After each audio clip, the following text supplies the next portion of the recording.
Olá, gente, boa noite.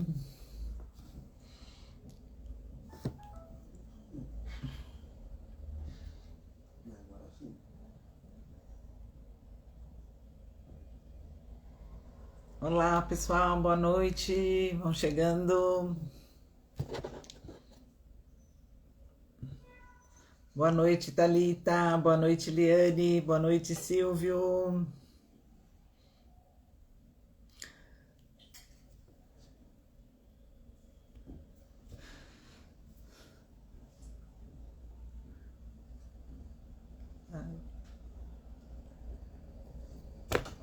Olá, pessoal, boa noite. Vamos chegando.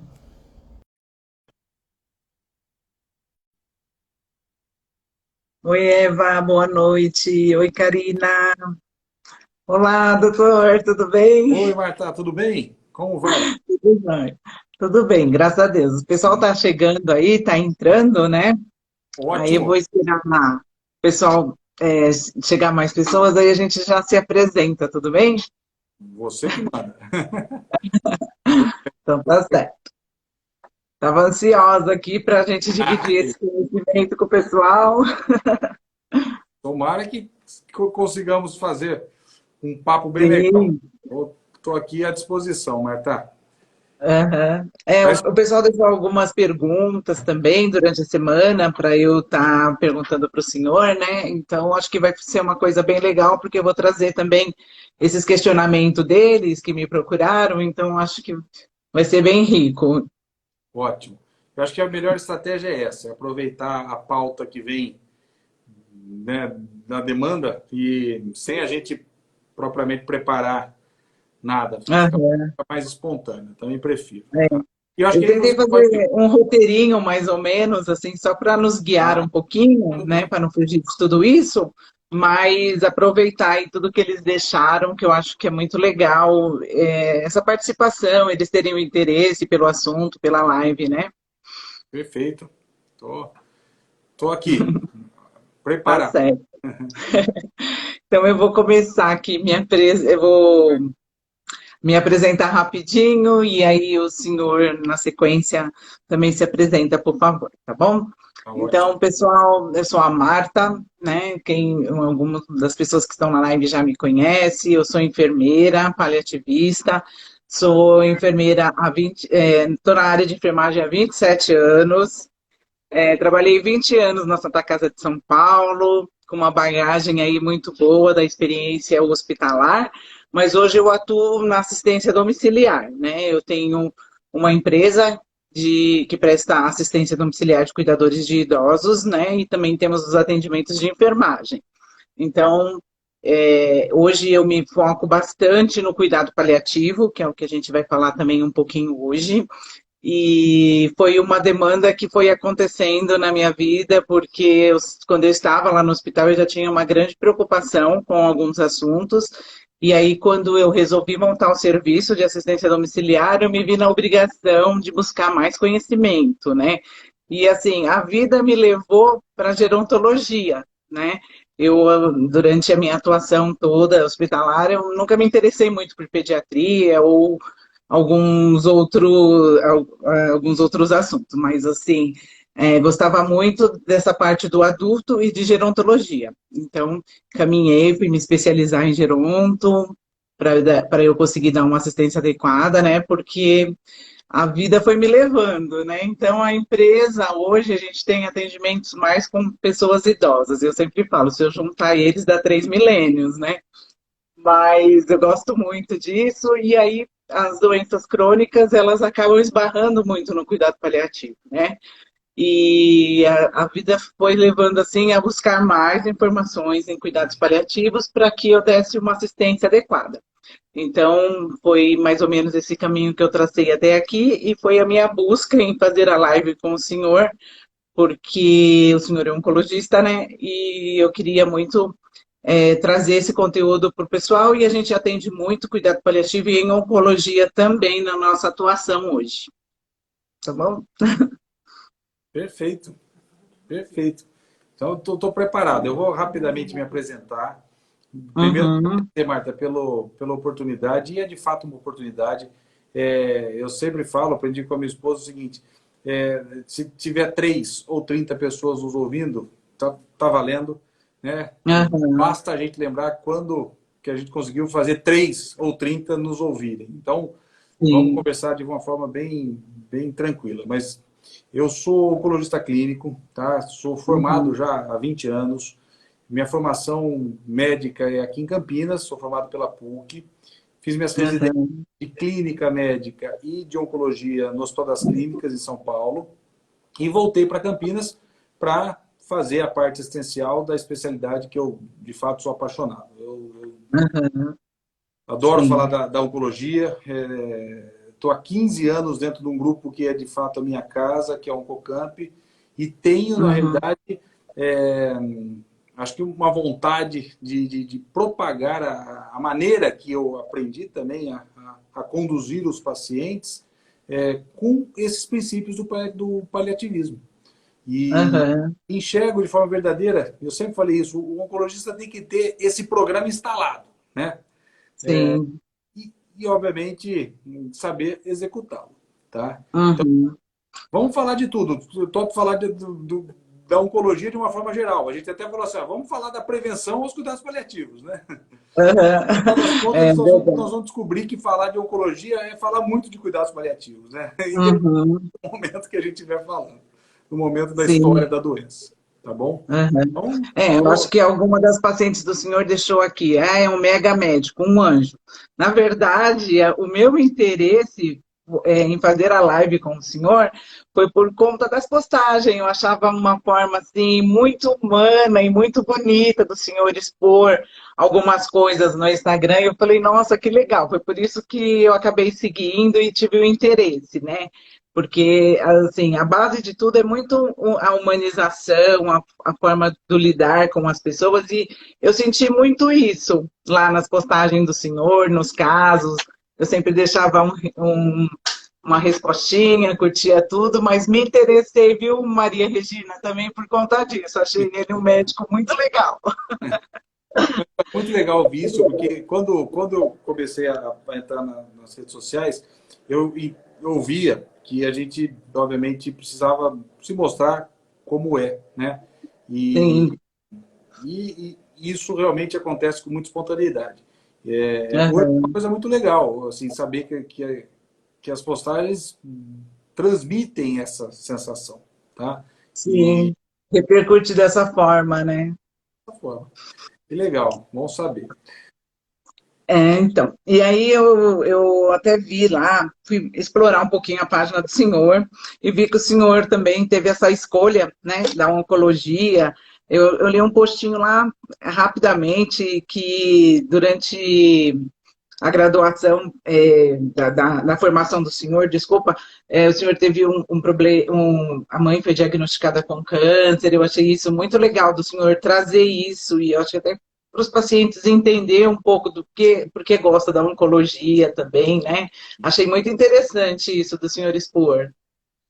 Isso é muito interessante, porque eu também percebi que isso gerou um impacto muito grande. E é a pura verdade. Eu acho que naquele momento que você procura uma especialidade, né, você Uhum. vai se envolvendo com os casos.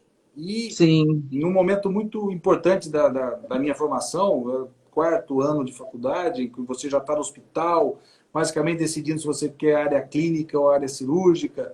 Aí a minha mãe foi Uhum. diagnosticada com câncer de pulmão. E, Uhum. e ali abriu um mundo novo para mim, que até então eu não sabia absolutamente nada sobre câncer. Não estou nem falando sobre câncer de pulmão. E Uhum. você sabe o quanto de forma franca, falha a nossa formação dentro da oncologia, né? A Uhum. graduação nos coloca é, em, com em pouco contato com os pacientes oncológicos. Sim. Mas ali abriu um mundo que eu precisava conhecer, até porque, obviamente, era minha mãe acometida por uma doença grave, Uhum. e, e vi um tratamento dar certo, tá? Vi um tratamento dar Sim. certo depois de, na realidade, ela ter ouvido o pior dos prognósticos, e Nossa. surpreendeu e acabou, posso Uhum. até usar esse termo, acabou se curando da doença, né? Acabou falecendo Uhum. 16 anos depois desse diagnóstico, por incrível que pareça, por um outro tumor que não deu nem tempo dela enfrentar. Sim. Mas e essa história realmente, eu sei que quando ela aparece, as pessoas se emocionam, porque Aham. e é verdadeiro, né? Eu conheço Sim. vários colegas, até do meu dia a dia, que dentro de casa, né, já passou ou está passando por essa situação, né, que Aham. enfrentar o É, câncer, né? exatamente. Eu também vivi isso, né, com o meu pai. Ele teve um câncer de esôfago metastático e também eu vivi isso dentro de casa. Então, eu acho que foi também um dos starts que eu busquei o cuidado paliativo, né? Até para lidar com a situação na época, que eu ainda não era paliativista, mas isso também fez com que eu seguisse esse caminho. Então, eu acho que foi uma das minhas melhores escolhas, porque hoje eu consigo fazer tudo isso da forma que eu gosto, acompanho os pacientes, me dou muito, o pessoal que está acompanhando a gente sabe o quanto eu dou importância a esse trabalho, porque a gente participa aí da vida das pessoas de forma muito diferente. Mas é isso. Então, assim, a gente tem histórias até meio que parecidas aí por conta familiar, né?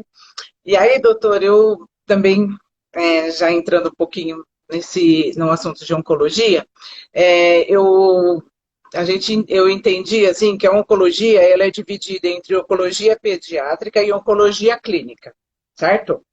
Sim, perfeito. Só para o pessoal entender um pouquinho, porque Sim. assim, o oncologista ele vai ser o pediátrico cuidar dos cânceres infantil e o oncologia clínico que vai cuidar das doenças das pessoas jovens e adultas, né? Perfeito. São duas formações diferentes, né? O oncologista pediátrico passa, na realidade, por uma formação pediátrica, né? Aham, A área de atuação básica é a pediatria. E o oncologista clínico, a área de atuação uhum, básica é a clínica médica, tá? Então, é, eu, por exemplo, não atendo crianças, né? aham. De fato, é uma É, peculiaridade, né? Assim, para atender crianças, fazer oncologia em criança realmente é um mundo à parte. Então, sim, eu trouxe isso porque eu fui questionada até por uma pessoa. Ela falou, o oncologista cuida de criança e de adulto? Eu falei, não, vamos tirar essa dúvida com o oncologista, mas eu acho importante eles entenderem isso, né, para a gente começar a entrar no assunto. Então, assim, a gente sabe que os cânceres, estão relacionados muito aos fatores tanto externos quanto internos, né, doutor? sim, E exatamente. assim, da forma que as pessoas levam a vida, a qualidade que elas têm de vida. Então, eu queria que o senhor abordasse um pouquinho essas coisas, só para a gente entender um pouco melhor.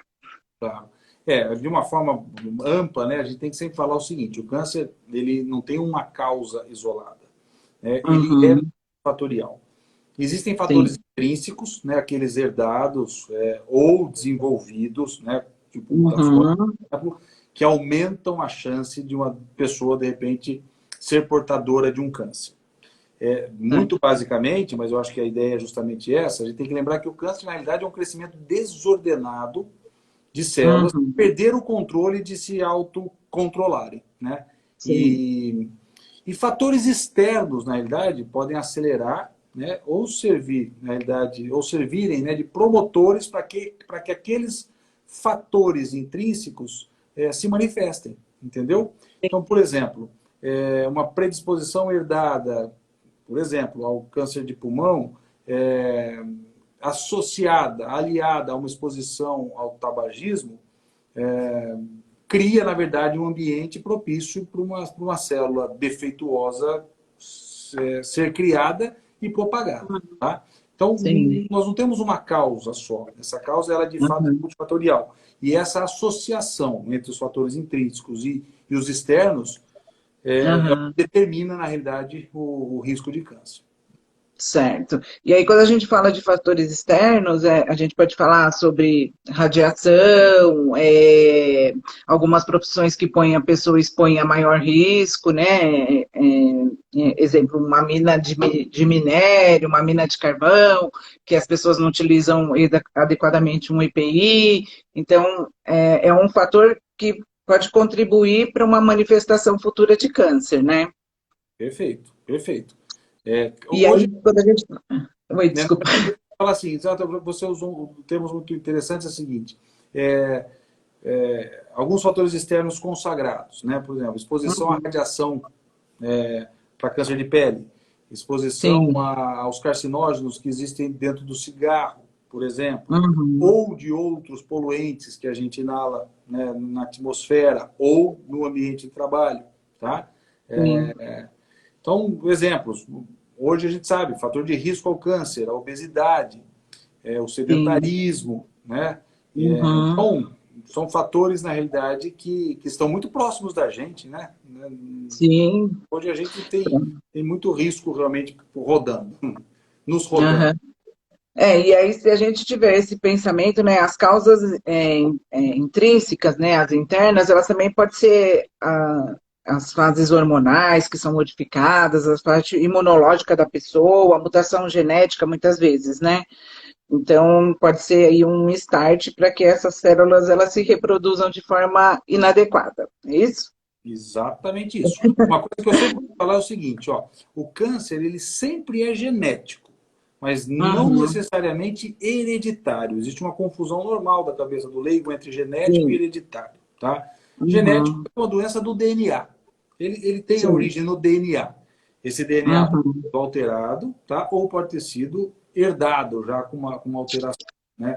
Então, são duas coisas diferentes. O câncer hereditário, propriamente dito, ele é raro. Na realidade, 5, 10% dos casos de todos os cânceres. A maior parte dos cânceres são os cânceres que a gente chama de esporádicos, tá? São aqueles, como eu disse lá atrás, o paciente tem alguma alteração no DNA, somado a alguns fatores externos, e alguma célula começa a se proliferar e perdeu-se o Uhum. controle de controlar essa proliferação errada, tá bom? É. Então, isso é interessante, porque um dia desse eu estava vendo alguma pergunta dessa que a gente faz no Instagram, né? E é muito, gera muita confusão Aham. o que é hereditário. Sim, a gente também, né, quando tem um paciente com câncer, aí, muitas vezes a família fala, eu tenho que monitorar a minha família, meu pai tem câncer, eu vou ter câncer, meus filhos vão ter câncer, a gente também tem, assim, esse questionamento muitas vezes, né? Então, e a gente sabe que a gente pode diminuir essa, vamos pensar, porcentagem de ter um câncer se a gente levar cuidar mais de algumas coisas, né? Exemplo, se a gente pensar no câncer de pele, ter essa parte de prevenção, e como muitos outros, né? Então, eu acho que, assim, a gente sempre ouve falar, muitos cânceres são evitados, né? Muitos, muitos. O exemplo clássico, o câncer de pulmão, né? Aham, Qual causa de morte evitável no mundo, né? Nem todos os cânceres de pulmão estão relacionados ao tabagismo, né? Mas aham, grande parte dos pacientes que têm câncer de pulmão são fumantes. Então, sim, hoje existe um termo, na verdade, o cigarro é a principal causa de mortes evitáveis no mundo. Não estou falando só da oncologia, né? Na cardiologia. aham, Então, pode ser evitado sim. Ou seja, manejando aquilo que é manejável, que são os fatores externos, né? De uma forma, né, simplista, os fatores intrínsecos são difíceis de serem manejados, né? Eles estão ali dentro do aham, DNA. Até existem, sim, vamos dizer, meios para isso, mas eu acho que isso é algo que escapa um pouco da conversa. Mas uhum, diminuir, conhecer primeiro os fatores de risco aham, e diminuir a exposição a eles é o caminho, exatamente o caminho. sim, Isso é o que ok. isso é o que chama de prevenção, né? Essa é a verdadeira prevenção. É você fazer a sua parte, conhecendo quais Uhum, seriam os fatores de risco para várias doenças. Como nós estamos falando aqui de oncologia, então diminuir o consumo de álcool, não fumar, praticar atividade física regular, uhum, controlar, ou seja, combater a obesidade, são fatores absolutamente controláveis e contornáveis, eu diria, né? Então, sim. isso é prevenção, né? Uhum. Tem- Eu acho que assim, a visão da população, ela também tem mudado nos últimos tempos, né? Eu sempre, quando eu dou aula para os cuidadores, eu sempre falo, gente, há 10 anos atrás, as pessoas não iam à academia, elas não se preocupavam com a alimentação como é hoje, né? Hoje a gente tem inúmeras lojas de produtos naturais, as pessoas estão cada vez mais buscando informação. Eu faço corrida de rua, né? Então parei agora por conta da pandemia, mas eu, assim, há 3 anos atrás, a gente tinha, assim, as equipes muito pequenas, né? Antes da pandemia, eu cheguei em corrida que tinha 2.000 pessoas. Então, assim, é uma coisa que cresceu muito. Então, eu acho que ter essa visão preventiva já vai ajudar muito a gente nessa questão oncológica, né, no geral. E aí, doutora, a gente hoje vem falar desse cuidado centralizado no paciente, né, que eu acho que centralizar isso tudo começa-se de uma comunicação muito transparente com o paciente que fez um diagnóstico de câncer, não é isso? Perfeitíssimo, perfeitíssimo. Acho que já começa por aí um vínculo muito importante a ser estabelecido, né? O momento da Uhum. comunicação, da notícia, ele vai ser levado para o resto da vida daquela família, daquele paciente, né? Sim. Nós já passamos por isso, né? Nós contamos nossas histórias. Então, eu me lembro Uhum. de detalhes, né? E cada um de nós aqui que estiver participando já passou por, ou já recebeu alguma má notícia e guarda detalhes daquele momento, provavelmente, né? Uhum. Então, eu já considero que esse momento da comunicação, ele é fundamental, fundamental, tá? E passar, obviamente, uma má notícia é muito complicado, é muito, muito difícil. Uhum. A gente tem que ter muita cautela, fazer isso com empatia, né? Que é algo Sim. que se fala, mas pouco se pratica, né? Colocar Uhum. de fato no lugar do outro, imaginar o quanto está difícil receber aquela notícia, passar a notícia com, eu diria, com propriedade, mostrando, obviamente, caminhos, né? Sim. E aprendi, inclusive, com colegas seus, inclusive, provavelmente você conhece o Alexandre Silva, que é uma referência dentro dos cuidados paliativos, utilizando Uhum. sempre a verdade prudente, né? E não a Uhum. mentira piedosa, né? E Exatamente. aí, pronto, começou o vínculo com aquela família. E eu sempre Sim. tenho na minha frente, isso eu falo, uma família, né? Um paciente, obviamente, que vai ser tratado. Ele é o foco, né? Ele é o protagonista. Eu sou o médico do paciente, eu não sou o médico do câncer dele, né? Sim. Isso é fundamental também que se fale, e há uma confusão em relação a isso, tá? Uma Uhum. coisa que a gente fala muito, já falei, talvez você tenha visto isso, essa é a grande diferença entre o oncologista e o quimioterapeuta. O quimioterapeuta cuida da doença, o oncologista cuida do Uhum. paciente.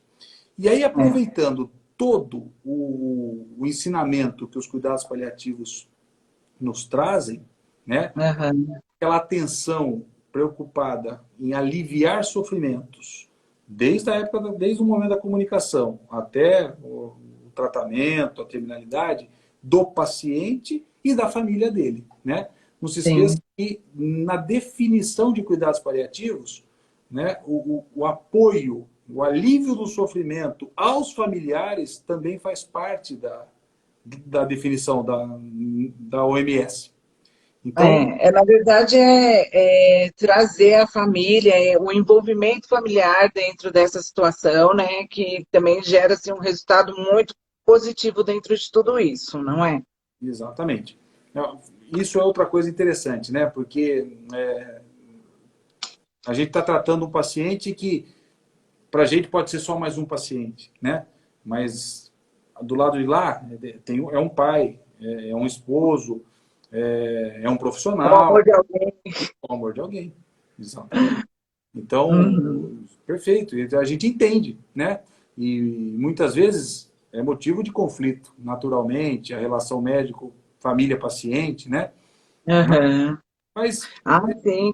a É necessidade, aquilo que falam, né? O cuidado paliativo, a oncologia que não deve ser diferente, não em todos são flores, né? é aquilo, nem tudo é bonito, né? A gente vai ter os problemas, vai ter que ter inúmeras conversas, tem as fases, né? Quando o paciente ele recebe um diagnóstico de câncer, ele passa pela fase de negação, revolta, da barganha, da depressão, aceitação, até chegar a esse nível da aceitação, a gente passa por várias fases, né? Então, eu acho que entender tudo isso e envolver a família, o paciente se sentir fortalecido, eu acho que na verdade, assim, meio que principal dentro dessa situação, né? Sim. Você lembrou bem, né, as fases do luto, o luto na sua essência, quando diante de uma doença ameaçadora da vida, o paciente, os familiares vão passar por aquelas famosas etapas do luto, né, descritas pela Elizabeth Kübler-Ross, né, que a gente aprende na prática e a gente vivencia isso, né? E, Uhum. e elas existem, de fato, né? A gente vê os Sim. momentos da revolta que existe, o momento da barganha e o momento da Uhum. aceitação. Também ele chega, né? E é um momento muito interessante porque, de forma verdadeira, dá a sensação que fala assim, olha, daqui para frente o caminho é mais tranquilo, né? É turbulento Sim. inicialmente e depois as coisas Uhum. se ajustam. Vão se encaixando, né? E a Então, gente tem que dar esse tempo, tanto para o paciente quanto para a família, né? O apoio é extremamente importante, mas a gente tem que ter claro isso também, né? Que as pessoas elas têm sentimentos, manifestações, e aí se a gente está preparado, a gente consegue ajudar bem melhor eles, né? muito melhor. Isso você também tocou uma coisa num ponto muito importante, né? Porque a gente tem que ter o preparo para isso, né? Não adianta só a boa vontade para querer cuidar de alguém, para querer cuidar de paciente com doença grave, né? Tem que ter Uhum. treino para isso. Então, a gente tem que ser Sim, treinado. E aí vem aquela crítica que eu fiz em relação às nossas formações, né? A gente se forma realmente um pouco distante do paciente oncológico. Eu estou falando sim. isso, eu estou há 20 anos, obviamente, formado, mas convivi até pouco tempo atrás dentro de hospitais de hospitais de formação de profissionais da saúde, hospitais Uhum. clínicos, e ainda vejo que a oncologia continua sendo algo muito distante deles, tá? Mas Uhum. é algo tão inimaginável, é a segunda causa de morte no mundo. Vamos lembrar que em Sim, 2030, né, muito provavelmente, vai ser a principal causa de morte, vai ultrapassar as doenças cardiovasculares. E, sim. e quem nós estamos formando, né? Quem, Uhum. quem são os profissionais que vão cuidar, né, dessa demanda? E Exatamente. é uma crítica, Em obviamente, construtiva. gerontologia, a gente já falava assim, em 2030, a gente vai ter um terço da população brasileira idosa. E os cânceres vão caminhar junto com essa idade, né? Porque a gente também sabe que é um dos fatores, quanto mais envelhecemos, mais ficamos suscetíveis a ter um câncer. Não, não é isso? Um dos fatores de risco exatamente é o próprio envelhecimento.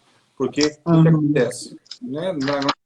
Naquela etapa de divisão celular, existem mais chances de riscos do DNA sofrer algum dano nesse processo, né? Então, o envelhecimento é fator de risco sem dúvida nenhuma. Tá? E aí, doutor, eu recebi uma pergunta que eu achei interessante. Uma pessoa me procurou e falou: Marta, como que a gente chega a um oncologista? Eu falei: olha, eu creio que quando a gente procura um médico por algum problema, vamos pensar, um ginecologista por uma dor abdominal e descobre aí um câncer de ovário, como que esse médico vai encaminhar para a oncologia, né, para iniciar um tratamento para aquele problema específico, é isso? Isso. Então, assim, de uma forma, vou falar a rotina, né? O Uhum. oncologista, de uma forma franca, deve receber o diagnóstico, deve receber o paciente com o diagnóstico, entendeu? Digo isso porque a fase de investigação geralmente fica na mão de outros especialistas. Então, Sim. uma paciente foi investigar um quadro de tosse prolongada, diagnosticou um pneumo ou com cirurgião torácico, diagnosticou um câncer de pulmão por biópsia, ela pode ser encaminhada ao oncologista, tá? Você Uhum. tem um exemplo, um paciente que estava aí com uma dor abdominal, um aumento do líquido na barriga, foi investigar, tinha lá um tumor no ovário com ascite, precisa ser feito o diagnóstico, a cirurgia, com o diagnóstico histológico encaminhado ao oncologista. Então, o oncologista, ele recebe o paciente com o diagnóstico, né? Sim. Claro que muitos nos procuram buscando, obviamente, que nós façamos essa parte da investigação também, né? Mas eu acho, Uhum. você sabe o que eu estou falando, a demanda, ela é muito grande. Então, assim, o generalista tem que saber fazer a investigação, né? O Sim. especialista da, da área De X cada área. é assim. Uhum. E aí o oncologista assume, obviamente, a condução a partir do momento em que há o diagnóstico confirmado de câncer. Entendeu? Para decidir o Certo. quê? Olha, é um caso cirúrgico, depois da cirurgia tem que fazer químio, tem que fazer rádio, esse caso Uhum. não precisa de químio e rádio, é só cirurgia, ou tem que fazer um tratamento por via oral, com hormônio, anti-hormônio, por aí vai. Tá? Certo. Então, eu até trouxe algumas coisas que eu pesquisei, né? Que dentro dos tratamentos oncológicos a gente tem a cirurgia, a hormonioterapia, a imunoterapia, terapia-alvo, radioterapia e quimioterapia, que são o que a gente mais vê assim na prática, né? E aí, como que esse tratamento vai ser direcionado para cada uma dessas especificações que eu falei aqui, doutor? Só para eles Isso. entenderem um pouquinho.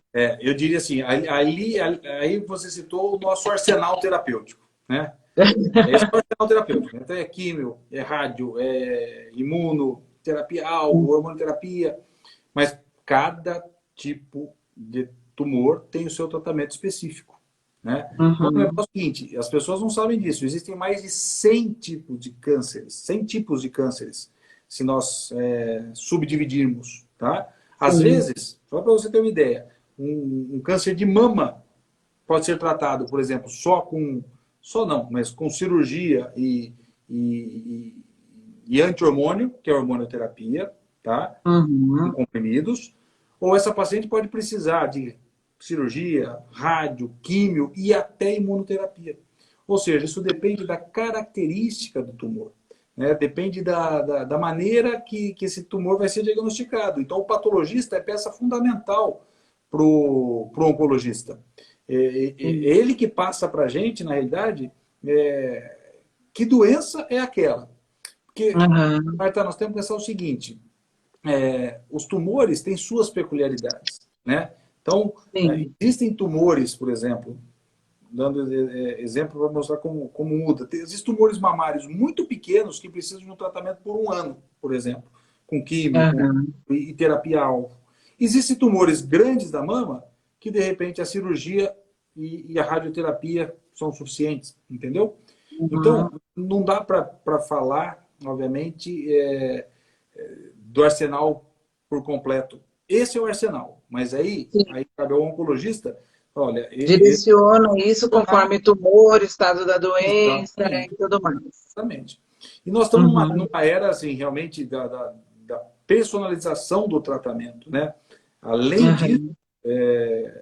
além desse arsenal, a gente tem como, de uma forma, eu diria, molecular, ou até genética, escolher o melhor tratamento para aquele indivíduo, entendeu? Uhum. Então, isso também depende do tipo de tumor, não são todos os tumores.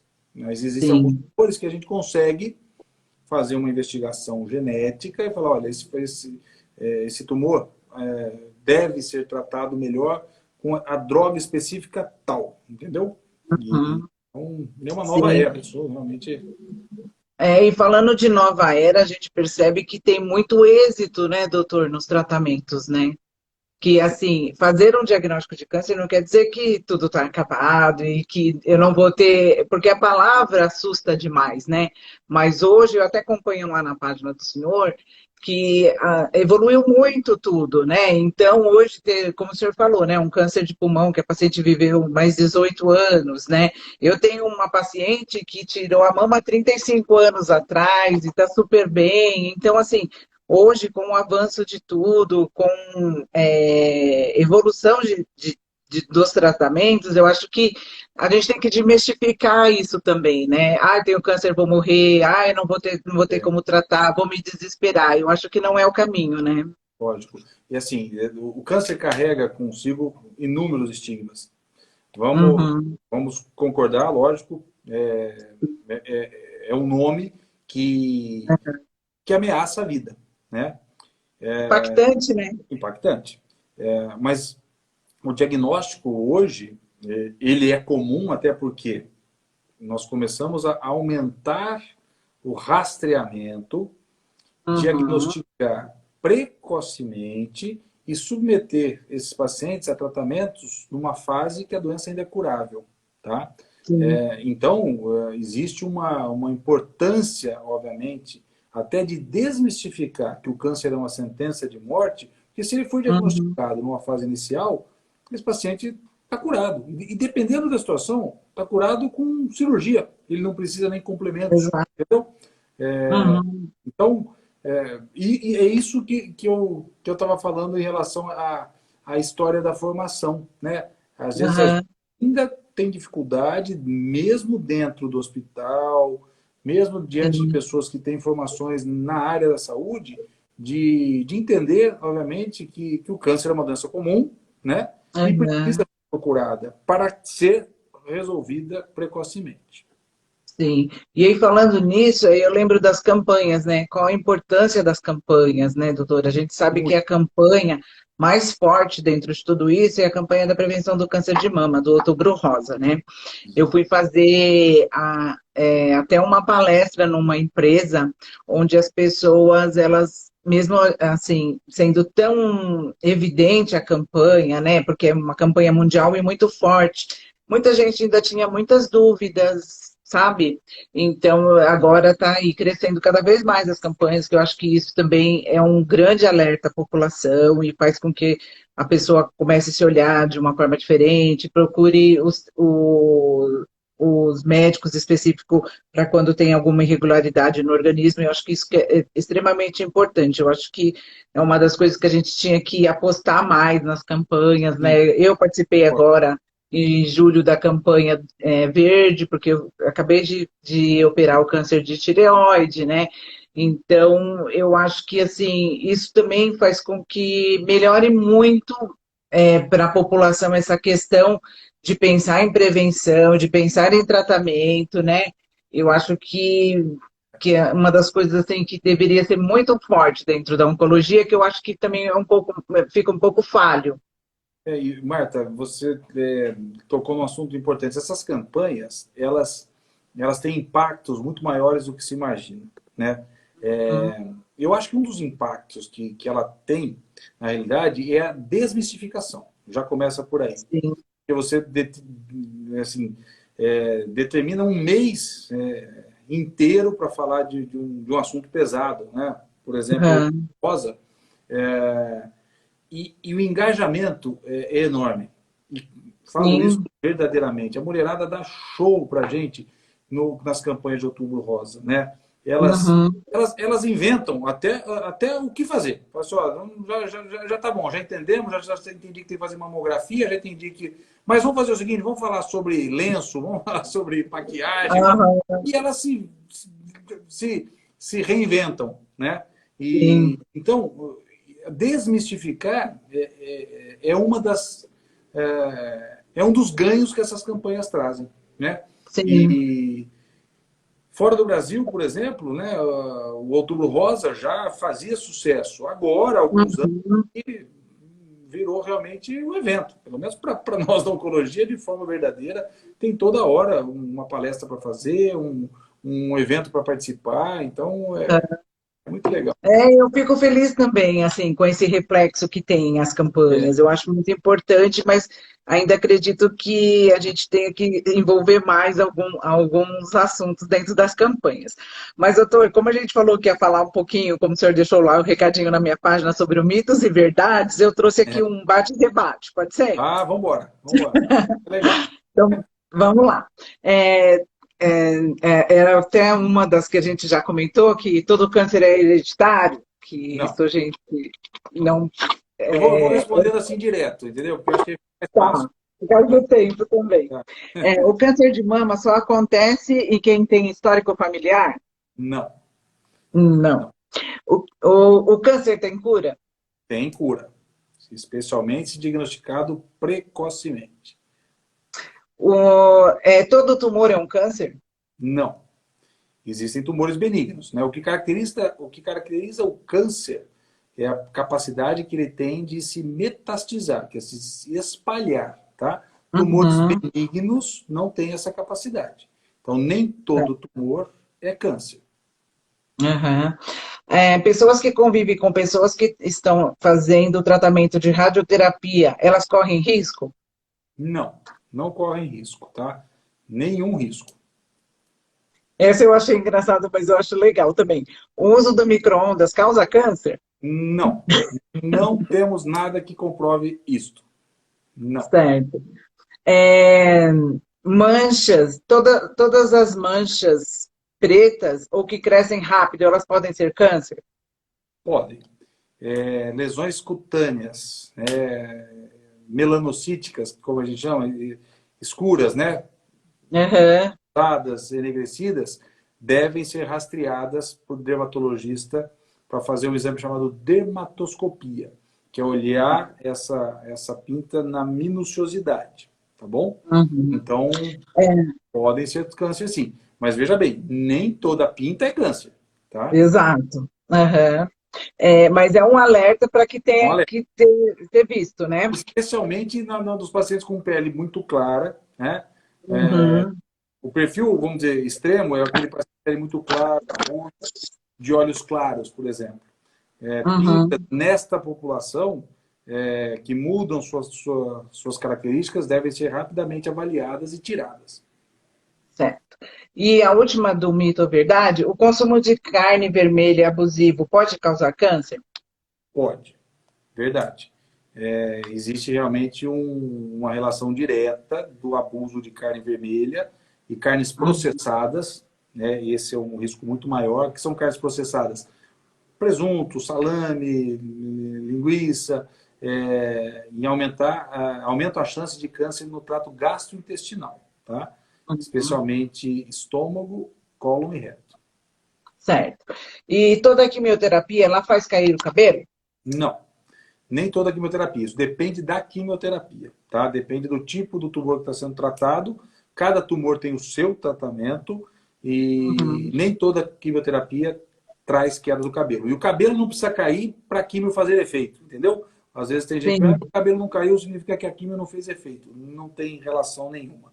Uma pergunta que Uhum. provavelmente surgirá, ou surgiria aí se a gente deixasse mais tempo, é se a gente divide a quimioterapia em cores, né? Ah, minha quimio é vermelha, é amarela, é branca. Uhum. Não, não divide em cores. Isso é algo, vamos dizer, que vem do passado, numa época que a gente praticamente não tinha arsenal terapêutico e Uhum. quimioterapias com algumas cores específicas. A tal da quimio vermelha, ela ainda existe, né? Mas a gente não chama Uhum. de quimio vermelha, né? São Sim. protocolos que tem um quimioterápico que é Uhum. avermelhado, né? E Certo. geralmente é usado nos tratamentos de cânceres de mama, essa quimio. Uhum. Essa cai o cabelo. Certo. Mas bom trazer essas coisas, né? Umas curiosidades que muitas pessoas têm. E eu acho que tem que ter isso mesmo, né? O que pode, o que não pode, é mito, é verdade. Eu acho que isso é muito legal. E aí a gente entra em cuidados paliativos agora, doutor. Antes de fazer a pós-graduação em cuidados paliativos no Einstein, aqui em São Paulo, eu acreditava que todo oncologista era paliativista. Que legal. E aí eu Tomara tive que uma isso se torne uma surpresa verdade. muito grande, que não é, né? Aí eu comecei a entender um pouco as coisas. Eu falava assim, nossa, mas todo mundo da oncologia vive essas situações. Aí eu ouvia falar, não, mas é que oncologista, eles vão até as últimas consequências, tenta todas as químios, mesmo achando que não tem mais efeito terapêutico, mas mantém químio, algumas coisas assim. Isso me incomodava um pouquinho, sabe? Então, quando eu vejo assim os posts do senhor, eu acompanho lá, eu falo, nossa, não, ele eu acho que é paliativista. Excelente. Olha, vamos lá. Eu te falei no começo, né? Eu acho que o oncologista deveria ter o paliativismo instalado no programa, no seu Uhum. programa de atendimento. A gente Uhum. tem pessoas, né, que enfrentam doenças graves. Então, Sim. os conceitos do cuidados paliativos deveriam estar, obviamente, já enraizados, né? Eu cheguei, olha que situação, hein? Eu cheguei a viver esse conflito. E te digo quando até, tá? No final da minha residência de oncologia, tá? É, eu cheguei a pensar que realmente o oncologista e o paliativista fossem médicos antagônicos, entendeu? Como se o Uhum. oncologista devesse fazer tudo e a todo custo para tratar de uma doença, e o Uhum. fazia o contrário, não deixava esse paciente sofrer os efeitos de um tratamento fútil, desnecessário e tudo mais. Uhum. Aí fui fazer um estágio na geriatria, lá do HC, no Hospital das Clínicas. Uhum. Aí desmoronou, obviamente, essa, essa dúvida. Né? Eu falei, poxa, Uhum. o cuidado paliativo é muito mais amplo. Então, o oncologista deve ser, sim, deve ter, por formação, os cuidados paliativos dentro dele. Porque Uhum. não era nada disso. Na verdade, eu até acho que, e foi aí que eu aprendi, Marta, que talvez a melhor estratégia de chamar os cuidados paliativos seria o melhor tratamento humanizado possível, entendeu? É que ficaria muito grande o Uhum. nome, não estou aqui querendo mudar nome de nada, mas aí eu entendi que o tipo de abordagem paliativa é que eu precisava incorporar na minha prática e para diluir aquela ideia de que as coisas eram antagônicas, entendeu? Sim. Consegui, sim. Eu estou tentando até hoje, né? Obviamente, né? A nossa Uhum. formação nunca acaba, mas eu vou treinando isso, vou incorporando isso na minha rotina. E aí vem aquelas Sim. coisas que eu também já falei, se você acompanhou de alguma forma. Aí você vai pegando o jeito de pessoas que convivem com você, a maneira com que aquela pessoa trata um paciente, vai incorporando no seu modo de atuar, e a Uhum. formação vai te transformando realmente num oncologista, foi me transformando num oncologista é, com esse modelo do paliativo. Uhum. Ah, mas parabéns, viu? É um modelo muito bonito e eu acho que, assim, as pessoas se sentem muito amparadas, né? Quando a É, gente tem essa visão. é o mínimo que a gente pretende, né, fazer, Marta. Vou te falar uma coisa, eu já falei isso outras vezes para algumas pessoas, né? É, eu nunca fui parado no hospital ou na padaria, no corredor do Uhum. shopping por alguém para me agradecer por eu ter encontrado a translocação do ALK no DNA do pai dele. Nunca fui Uhum. parado por alguém que falou, nossa, muito obrigado de ter descoberto que meu pai tinha raça selvagem no bloco de parafina. Não. Agora, agradecendo pelo modo que atende, agradecendo pela maneira com que se preocupa. Uhum. Isso é gratificante. É aquela coisa que Sim. você que é da área de saúde sabe o quanto isso nos faz bem. Né? Porque tem essa sensação Uhum. assim, ajudei, né? Fiz a minha parte. Né? É. Então, e quem traz isso para a gente? A formação em cuidados paliativos. E às Sim. vezes a gente se incomoda muito, lógico, de ver que as pessoas ainda têm com elas também a dificuldade de entender o que é cuidado paliativo. Né? O cuidado paliativo não deve ser oferecido só naquela fase em que todas as estratégias terapêuticas se esgotaram, que era o que eu pensava. Né? Isso deve Sim. começar precocemente. Isso tem que começar no momento do diagnóstico. A gente falou aqui no momento da comunicação. E, Uhum. e aquela doença pode ir muito bem, esse paciente pode ficar curado, beleza, mas você fez de tudo e trouxe para aquele tratamento um tratamento humanizado. Poxa, aquele Sim. tratamento não deu certo, infelizmente as coisas foram mal, mas poxa, você construiu um vínculo durante a história da doença, né? E não se É. esqueça que não acaba ali, né? O luto Não. faz parte, inclusive, né? A Uhum. atenção ao luto, a família que perdeu o seu Sim. pai, o seu esposo, o seu amor, né? Também merece atenção.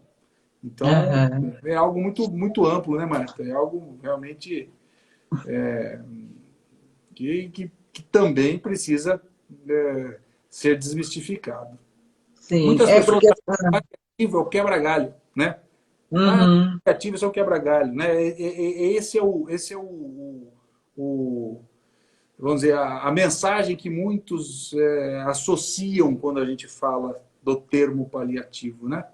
Mas Uhum. vamos lembrar que paliativo vem do palio, que é acolher, né? É proteger. Essa é a ideia. Uhum. Exatamente. E as pessoas elas têm uma ideia um pouco errônea de cuidados paliativos, né? Porque eu, há 20 e poucos anos atrás, na Santa Casa, quando eu trabalhava, quando falava, esse paciente aqui, a gente, na verdade, já chamava errado, né? Esse paciente é terminal. Aí ninguém já nem olhava, não dava tanta atenção, não controlava sintomas, aquela pessoa sofria um pouco mais, a gente tinha aquela famosa frase da morfina que vicia, as coisas eram assim, tudo tão meio embaralhado e sem definição, né? E hoje a gente tem aquela ideia, né? O cuidado paliativo, ele traz essa proposta de viver bem, né? Que é o contrário do que acham, né? Que cuidado paliativo é porque está próximo, porque é um paciente que ninguém vai mais investir, e é totalmente errôneo isso, né? Totalmente. Na verdade, é um incentivo à vida com qualidade, né? Exatamente.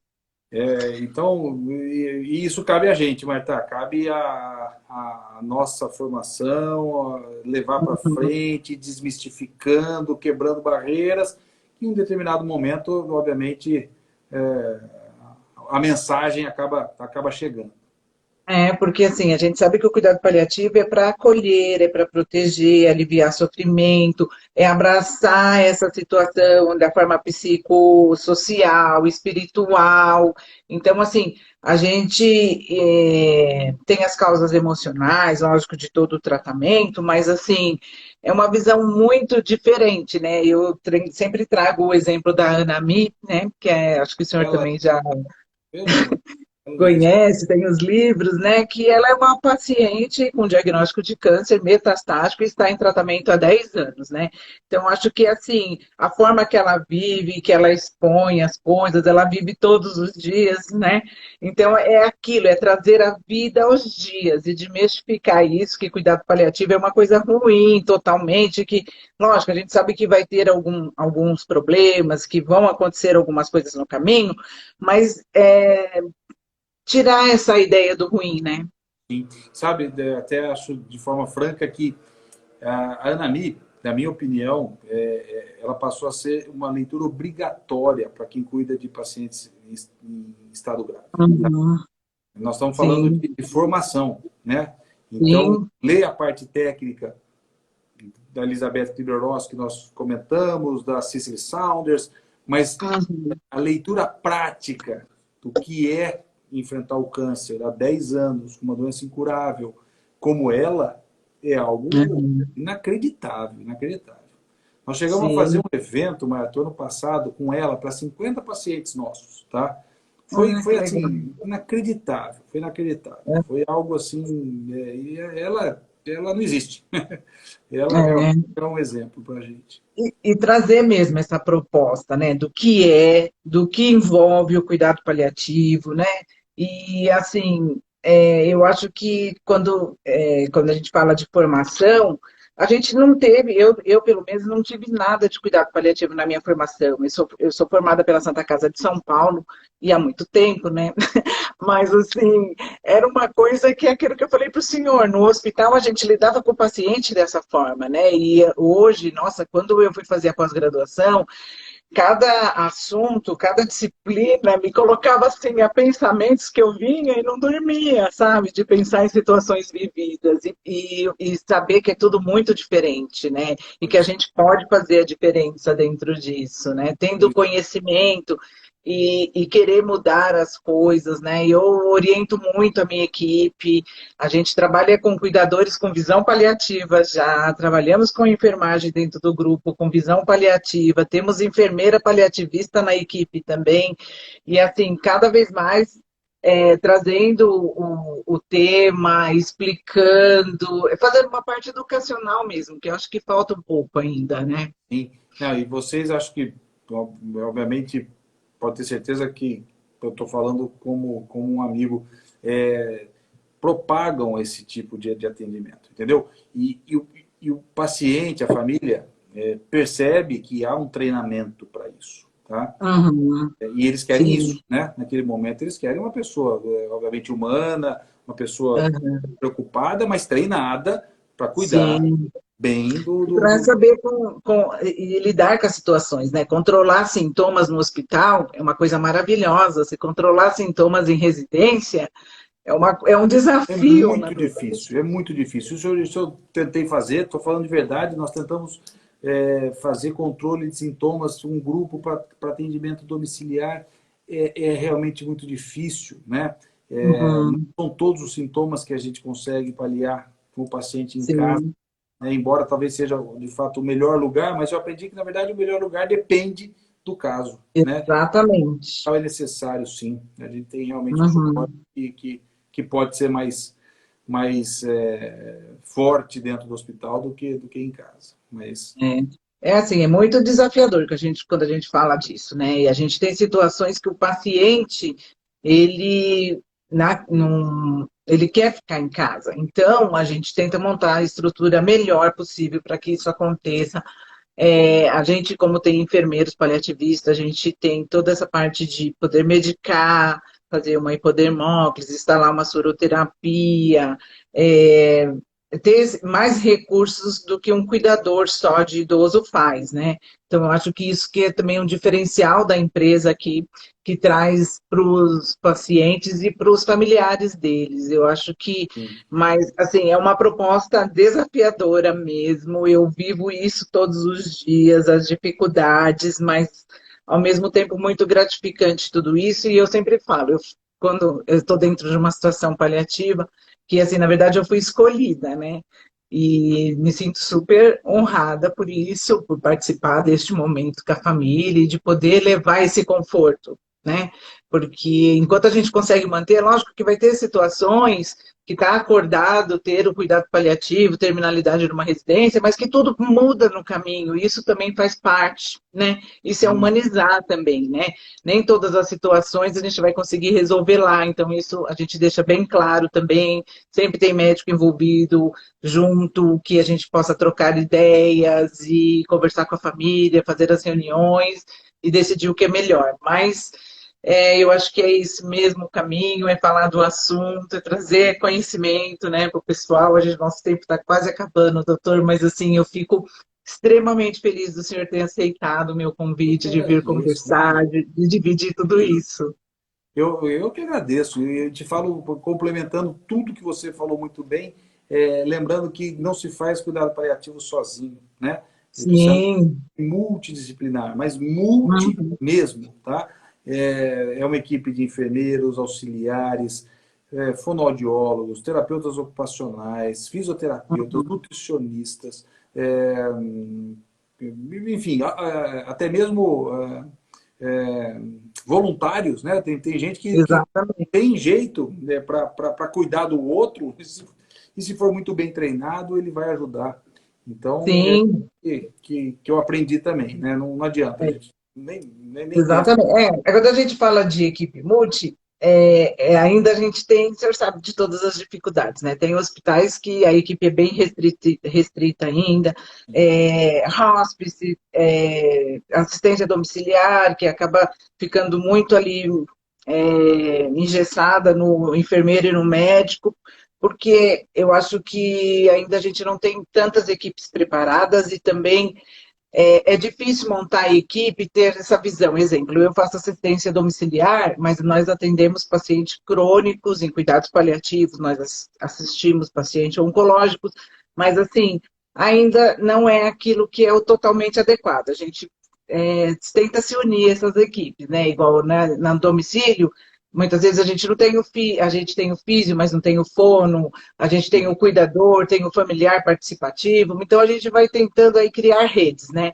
Mas eu acho que isso tudo também futuramente vai mudar bastante, e eu acho que é uma coisa crescente, né? Com um olhar diferente, e eu creio que vai ser bom no futuro.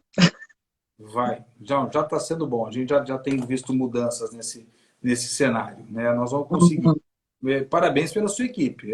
Você falou que acompanha os comentários, mas eu também acompanho. Eu sei que você tem muito elogio também, não vem não? E É. continue assim. Acho que eu te agradeço. Acho que talvez tenhamos aí um minuto. É, podemos, obviamente, marcar outras e outras conversas. Passa uma hora Sim. voando. Nós temos um monte de assunto, né? Às vezes a gente Uhum. quer falar de tudo e aí É. se perdendo, mas foi muito bom.